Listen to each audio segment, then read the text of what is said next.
Peter Parker finds a clue that might help him understand why his parents disappeared when he was young. His path puts him on a collision course with Dr. Kurt Connors, his father's former partner. This is my review of The Amazing Spider-Man.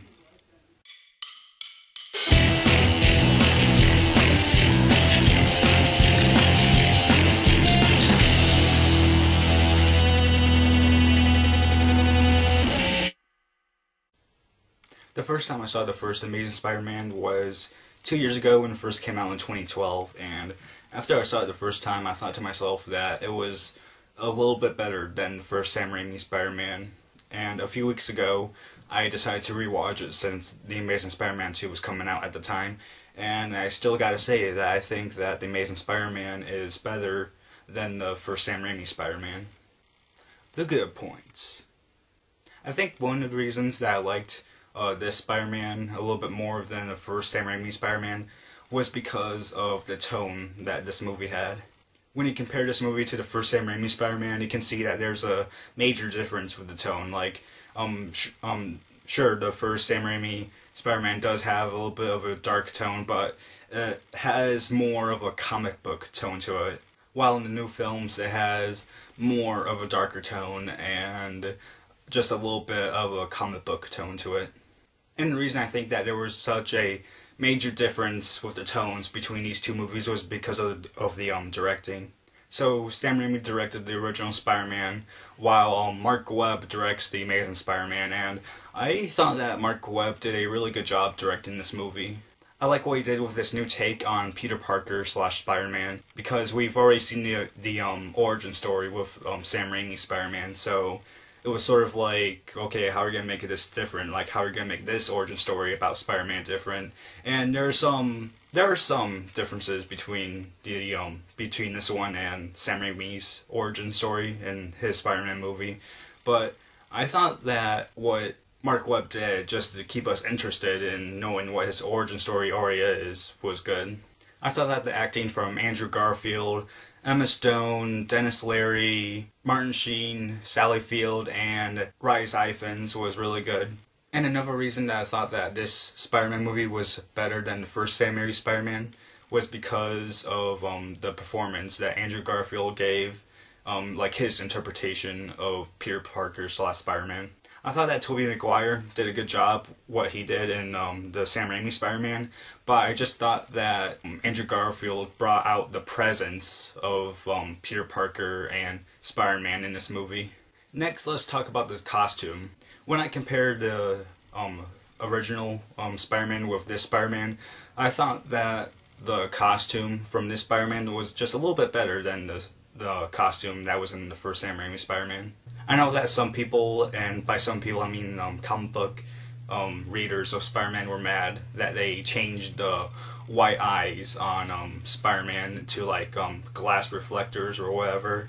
But honestly, I didn't mind that at all because I thought that it made it a cool reimagining, sort of Spider-Man's costume.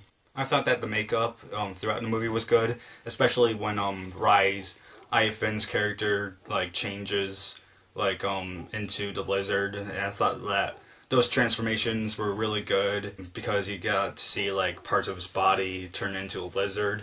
And even though most of those parts were visual effects, there were some parts that were practical with makeup, and I thought those parts were cool. Speaking of the visual effects, I thought that the visual effects were good throughout the movie. I mean, there were some moments where I thought to myself, like that part wasn't good, but overall I thought that the visual effects were used well in this movie. I thought that some of the writing was really great because it brought out the emotions in the movie, and it sort of made me feel like, oh crap, man, that sucks. And I also thought that the writing did really good at setting things up that you know are going to happen in the sequels to come. I thought that the editing was good as well because it kept with the pace that the movie was going at.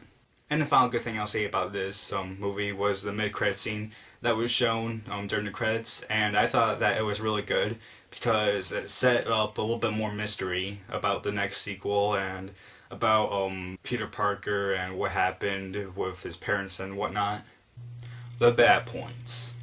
So, the major bad point about this movie, believe it or not, is the advertising for this movie. I know I shouldn't consider advertising a bad point since it isn't part of the movie, but the problem with the advertising was that the advertising showed a lot. Like, they showed a lot in the promos and the trailers, like, before the movie came out in 2012, and it was just a ridiculous amount. Like, they showed so much material where it was like, okay, so that part already happened, so this part has to come up next, or somewhere near the end. Another problem I had with the advertising was that it showed scenes that weren't even in the final cut of the movie.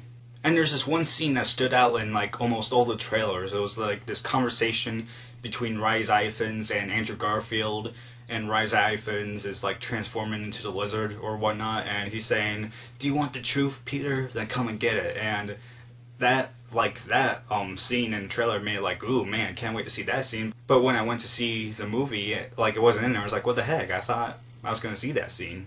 Another bad point about this movie was the writing, well, some parts of the writing. The reason I don't like some parts of the writing was that something was done just to, like, make sure the plot, like, move forward, or some characters were a little bit underused, or, some characters, like, never, like, were explained to us, like, what happened to them. And there were other parts of the movie where I thought that the writing was really convenient so that this character could, like, get to this place, or I thought that some parts were a little bit cheesy. The final bad point I'll say about this movie are that the action scenes aren't that memorable.